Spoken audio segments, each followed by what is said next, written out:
안녕하십니까. 공병호TV의 공병호입니다. 2019년 10월 21일 월요일 방송입니다.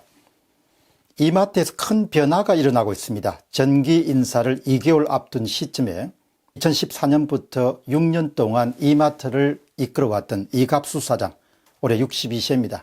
이갑수 사장을 정격적으로 내보내는 그런 결정이 내려졌습니다. 또한 미등기 임원을 포함해 40여 명의 이마트의 임원 가운데 10명 내외를 한꺼번에 교체하는 일도 아마 진행되고 있다고 합니다. 오나인 정용진 부회장이 이마트의 최근 경영 상황을 대단히 심각하게 보고 있음을 뜻합니다. 원인은 무엇인지, 정 부회장의 해법은 어떤 것인지, 성공 가능성 높은지를 점검해 보도록 하겠습니다. 이마트의 위기는 최근의 경제 상황이나 오프라인 매장의 전반적인 위기에 대한 선행지표와 같은 역할을 하기 때문에 우리가 관심 있게 들여다볼 만큼 충분한 가치가 있습니다. 첫 번째 질문은 이마트의 경영 상황입니다. 이마트의 영업이익은 2018년도에 4,893억 원이었습니다. 2018년 상반기에는 2,162억 원이었습니다. 2019년도 상반기에 무려 2018년도 상반기에 비해서 60%가 급감한 997억 원에 그쳤습니다. 위기가 표면에 본격적으로 드러나기 시작한 것입니다. 시가총액은 1년 만에 절반으로 주저앉았습니다. 2019년도 5월 9일 날 신용평가사 무디스는 이마트의 신용등급을 하향 조정하겠다고 예고한 지 3개월 만에 기존의 BAA2에서 BAA3로 한 단계 하향 조정했습니다.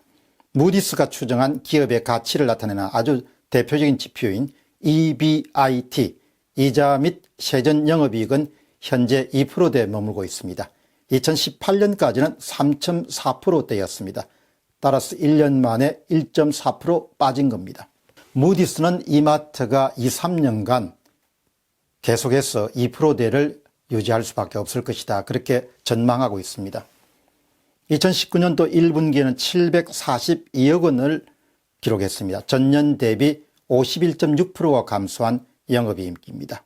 2019년도 2분기에는 적자가 299억입니다. 적자가 299억 원 발생했습니다.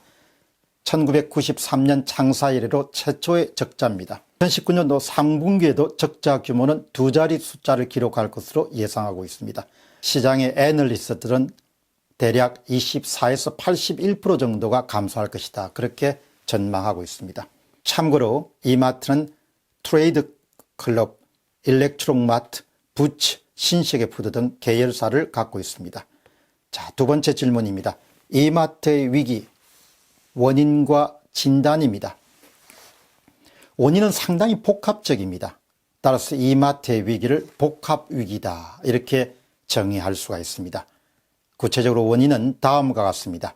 첫 번째는 소득 정체 내지 감소에 따른 소비자들의 수요 감소입니다. 국내 경제에서 전반적으로 관찰할 수 있는 소비자들이 씀씀이를 줄이는 일이 바로 대형마트인 이마트에도 영향을 크게 미친 것입니다. 저성장의 직격탄을 맞은 것으로 해석할 수 있습니다. 두 번째는 온라인 매장의 성장과 온라인발 저가 경쟁입니다. 가격 낮추기 경쟁입니다. 출혈 경쟁입니다. 온라인으로 이동하는 고객을 붙잡기 위해서 이마트로서는 고육책으로 상당한 저가 경쟁에 뛰어들 수밖에 없는 상황입니다. 이마트는 올해 초부터 국민 가격 프로젝트를 개시했습니다. 대표적인 신선 상품과 생활 필수품의 마진을 거의 없애는 수준까지 가격을 낮추기 시작했습니다. 결과적으로 출혈 경쟁을 가져올 수밖에 없었습니다. 출혈 경쟁으로 임하는 저가 정책에 대해서 내부에서는 할인폭이 지나쳐서 회사의 수익성에 상당히 마이너스 효과를 발생시키고 있다, 이런 불만이 터져 나왔음에도 불구하고 고객을 끌어당기기 위해서, 끌어오기 위해서 달리 다른 대안이 없습니다. 세 번째는 할인에 대한 고객의 기대 심리를 변화를 들 수 있습니다. 고객들은 더 이상 정가의 상품을 구입하지 않는데 점점 더 익숙해져 가고 있습니다. 따라서 고객의 기대 심리를 충족시키기 위해서 더 많은 할인을 할 수밖에 없는 그런 상황으로 이마트도 내몰리고 있고 대부분의 오프라인 매장들도 내몰리고 있고 온라인 매장들도 마찬가지입니다. 따라 수익성 악화가 불가피하게 됐습니다. 네 번째는 오프라인 사업 환경의 악화입니다.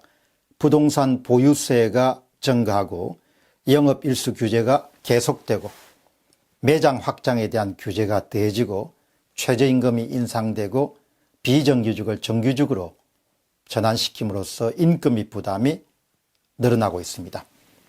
이마트의 세금과 공과금 부담은 2018년만 하더라도 1933억 원 정도를 세금과 공과금 부담으로 냈습니다.